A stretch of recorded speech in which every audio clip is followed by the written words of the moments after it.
Olá, o verão 2021-2022 começa oficialmente no dia 21 de dezembro de 2021, às 12 horas e 59 minutos pelo horário de Brasília, e vai se estender até o dia 20 de março, às 12 horas e 33 minutos do ano de 2022.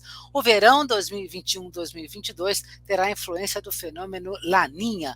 Como será que este fenômeno vai afetar as precipitações e a temperatura no sul do Brasil? Para falar sobre a previsão do verão 2022 para o sul do Brasil, estou aqui agora com o meu colega Celso de Oliveira. Celso, é com você. Como o Laninha vai influenciar as condições de precipitação e temperatura no sul do Brasil, lembrando que justamente a região sul é uma das mais sensíveis a fenômenos do tipo Laninha. Pois não, Ju. Vamos falar então sobre o fenômeno Laninha, sobre as condições de tempo e clima na região sul. Para isso, eu vou mostrar aqui um mapa, né, primeiramente falando um pouquinho aí sobre essa questão da temperatura do Oceano Pacífico. Então, no finalzinho aí da primavera, aliás, no meio da primavera já tivemos aí um resfriamento das águas do Oceano Pacífico. Então, esse mapa ele mostra o desvio da temperatura no Oceano Pacífico. Do lado direito temos aí a América do Sul, América Central, parte da América do Norte. Do lado esquerdo do mapa, a Oceania, e aí toda a região, né, de temperaturas, de anomalia, de desvio de temperatura no Oceano Pacífico, na região equatorial. E o fenômeno Laninha é justamente essa área, é representada aí justamente pela área em azul, né? O fenômeno é representado por essa área em azul, que a gente observa aí com temperaturas abaixo da média sobre boa parte da região equatorial do Oceano Pacífico. O que acontece, né, quando a gente olha para a região sul, quais são os efeitos, né, do fenômeno Laninha na região sul? Justamente é um efeito de diminuição da precipitação. Vale salientar que a região sul, especialmente o Rio Grande do Sul, já costuma ter um verão mais seco, se formos comparar, por exemplo, com primavera, com inverno, com outono, né? É uma estação um pouco mais seca, especialmente no Rio Grande do Sul. E o Laninha ele acaba evidenciando mais esse padrão. E aí o que eu trouxe aqui? Para a gente dividir, né, esses 3 meses aí de verão, eu trouxe mapas de chuva, desvio da precipitação, desvio da temperatura máxima para janeiro, fevereiro e março. E no caso específico aqui de janeiro, olhando esse mapa maior à esquerda, nós temos aí a anomalia da precipitação prevista, a previsão de consenso da Climatempo.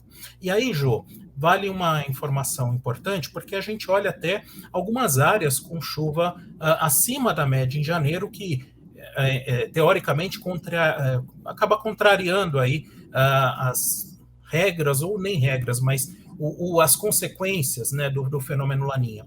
E aí vale um ponto importante, né? Tem o fenômeno Laninha, a gente vai ficar bem evidente isso, principalmente mais para o meio e final do verão, porém, não temos a influência apenas desse fenômeno. Vale salientar que nesses últimos anos tem sido normal a ocorrência de algumas precipitações intensas, não regulares, chuvas esporádicas, mas eventualmente fortes sobre a região sul. Por exemplo, no último verão, que já foi com Laninha, já tivemos algumas chuvas fortes, por exemplo, no estado do Paraná, em janeiro, né, de 2021.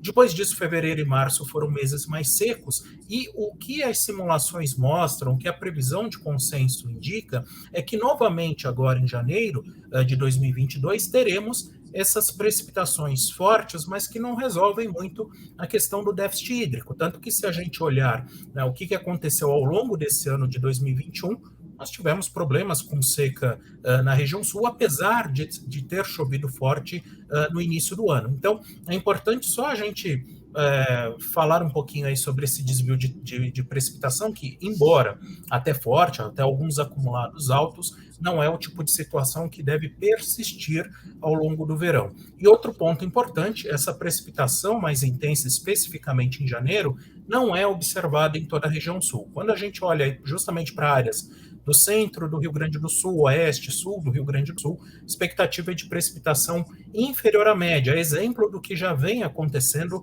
pelo menos desde o mês de outubro, inclusive com déficit hídrico e problemas aí no desenvolvimento de lavouras.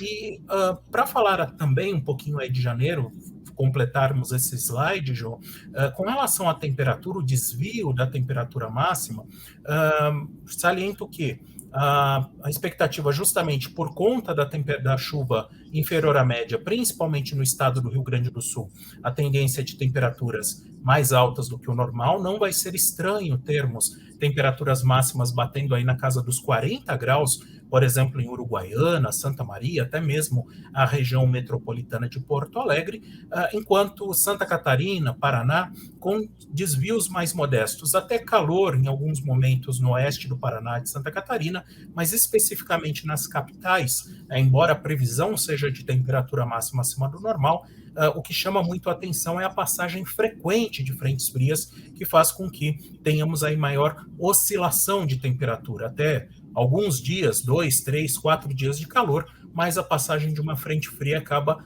derrubando essa temperatura, Jô. Celso, em relação às capitais, precipitações acima da média em janeiro em Curitiba e em Florianópolis, e Porto Alegre abaixo da média? É por aí, é essa a ideia. Então, justamente, chuvas mais intensas do que o normal, pancadas de chuva mais frequentes sobre Curitiba e Florianópolis, mas à medida que avançamos mais para sul, mais para o Rio Grande do Sul, precipitações inferiores à média em Porto Alegre e também, claro, em boa parte do interior do Rio Grande do Sul, Jô. Só mais um comentário sobre calor, Celso. É bastante típico durante o verão, né, dias extremamente quentes no Rio Grande do Sul. E, aliás, é uma curiosidade, porque muitas pessoas não sabem que é justamente no Rio Grande do Sul que nós temos chance de ter temperaturas de 38, 39, 40 graus, né, até com mais facilidade do que, por exemplo, no Rio de Janeiro. Né? Esse verão, com essa precipitação abaixo da média em janeiro, vai ser um janeiro, então, assim, com vários eventos de calor no Rio Grande do Sul, apesar da passagem dessas frentes frias? Sim, porque o efeito, né, principalmente no interior, no oeste do estado, esse efeito da frente fria acaba sendo minimizado, né, mais distante do mar. Então, é muito provável, sim, que, principalmente no chamado Vale do Rio Uruguai, né, que é bem ao longo da fronteira do Rio Grande do Sul com a Argentina, apesar do nome do Rio Uruguai, né, mas é muito provável que, por conta do relevo, ou seja, dessa região de baixada, por conta da distância do mar, dos ventos de quadrante norte, sim, tenhamos aí alguns dias com temperaturas na casa dos 40 graus. E aí, algo importante, qual que é o resultado disso? Você tem a passagem de frentes frias que podem derrubar a temperatura na costa, calor intenso no interior. Isso vai fazer com que tenhamos aí um verão muito ventoso, né, com muito vento. Já vem tendo aí rajadas de vento, ventos mais fortes. Os produtores rurais, principalmente, têm falado bastante. Por quê? Por que falam tanto do vento? Primeiro, porque você não consegue fazer aplicação, né, enfim, defensivos. Você acaba tendo problemas associados ao vento, o vento acaba derivando, jogando esses produtos químicos para longe da área de interesse. Outro ponto é a própria questão da evaporação. Já estamos com déficit hídrico e preocupa, claro, a questão da agricultura para o Rio Grande do Sul. E aí, quem está na praia, né, o chamado veranista, o que ele vai perceber é que esse vento forte, que muitas vezes é chamado de nordestão, né, no Rio Grande do Sul, uma entrada forte de ventos de nordeste, ele vai ser frequente. E isso acaba deixando realmente mar mais agitado. Eventualmente, esses ventos atrapalham até a questão de você colocar até, por exemplo, um guarda-sol. Eventualmente, ele acaba voando aí em função dos ventos que costumam ser fortes na região sul quando temos o fenômeno Laninha, Jô. Celso, com essa tendência aí de mais chuva do que o normal, ou uma chuva dentro, acima da média, né, ali na região serrana também do Rio Grande do Sul e de Santa Catarina, vai ficar mais difícil termos em janeiro algum evento de geada, essas geadas estranhas, tardias, como nós já tivemos durante a primavera? O que acontece? A questão aí também tem essa questão sim da chuva, porque isso faz com que você diminua a sua amplitude térmica, então Então, eventualmente, as temperaturas mínimas podem não cair tanto, né, em janeiro, como a gente vem observando nos meses anteriores. Com relação à chuva, sim, Jô, isso pode diminuir aí a incidência desse frio extremo, porque tem dois pontos aí. Primeiro, maior umidade, né, chuvas mais frequentes fazem com que a amplitude térmica ela seja não tão grande, né, como a gente viu em alguns momentos da primavera.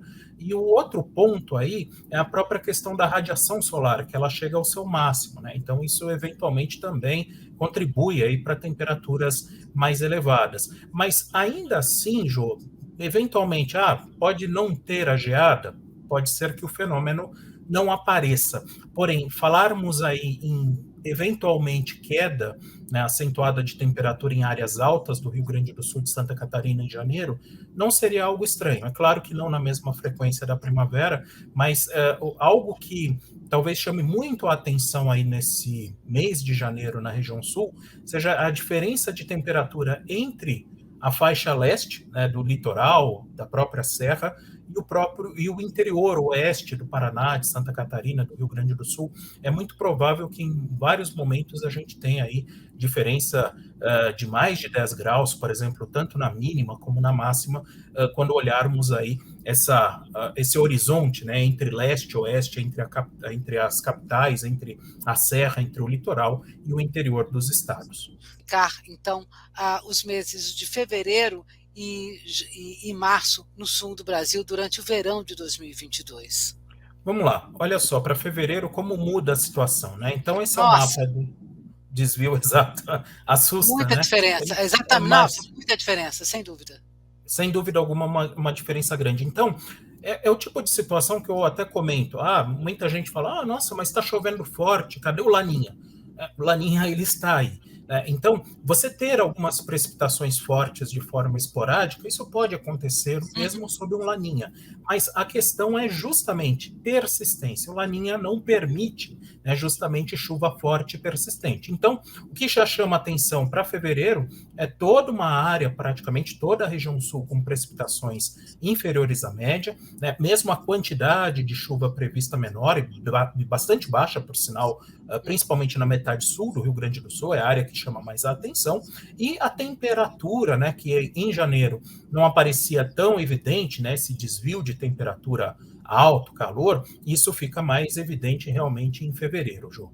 Podemos dizer, então, que o sul do Brasil vai ter um fevereiro predominantemente seco e quente? Sim. Bom, em março, então, Celso, como é que o Laninha vai influenciar o mês de março no sul do Brasil? Vamos lá. Olha só, a situação piora, né? Vamos dizer assim, o aspecto de chuva, né? A quantidade de chuva, eu digo, piora por conta da questão do déficit hídrico, do nível baixo dos reservatórios, enfim. Mas o que chama atenção, novamente, precipitações inferiores à média na região sul. E aí o que eu falei, o que piora, na verdade, é quando a gente olha a quantidade de chuva prevista para a região sul. Não apenas a fronteira, parte da região central do Rio Grande do Sul, com acumulados baixos, aí inferiores aos 50 milímetros, como também, Jô, já começamos a ver áreas aí do norte do Paraná, também com precipitações inferiores aí aos 3 dígitos, né, chegando a apenas 2 dígitos. E a questão da temperatura máxima, né, o desvio da temperatura máxima, continua acima da média, embora, né, o desvio previsto para março um pouco mais modesto comparado ao fevereiro. E por que isso? Porque à medida que a gente for caminhando para o final do verão e início do outono, começarão a aparecer de novo algumas quedas mais acentuadas da temperatura. É uma situação clássica do fenômeno Laninha. Nesse aspecto, Celso, ou seja, essas massas de ar frio de origem polar podem ser aí mais fortes do que o normal já em fevereiro e em março? Principalmente em março, sim. Principalmente em março. Principalmente em março é bem provável que sim, no finalzinho do verão, início do outono, a gente já tem aí quedas acentuadas da temperatura, já dando o sinal de que o verão, ele vai existir, obviamente, mas uma coisa que a gente vem falando bastante é que essa questão do Laninha faz com que você tenha poucos dias consecutivos com temperaturas extremamente altas, e isso vai ficar mais evidente à medida que caminharmos aí para o final da estação, Ju. Celso, mas aí, diante de tudo isso que você falou, eu vou ficar guardando aqui na minha cabeça. E a minha pergunta é a seguinte: geada em março? Olha, nas áreas altas, não duvidaria. Nós tivemos geadas até dezembro, né, em Santa Catarina. Não seria estranho, né, no finalzinho do verão, início do outono, começarmos a ter de novo a presença desse fenômeno apenas em áreas altas, vale salientar. Geadas mais amplas, isso a gente deve observar a partir de meados do outono. Mas nas áreas altas não seria estranho já em março, Jô. Bom, vocês tiveram aí, então, a explanação do que esperamos para o verão 2022 na região sul do Brasil, com a influência do fenômeno Laninha. Um bom verão para você.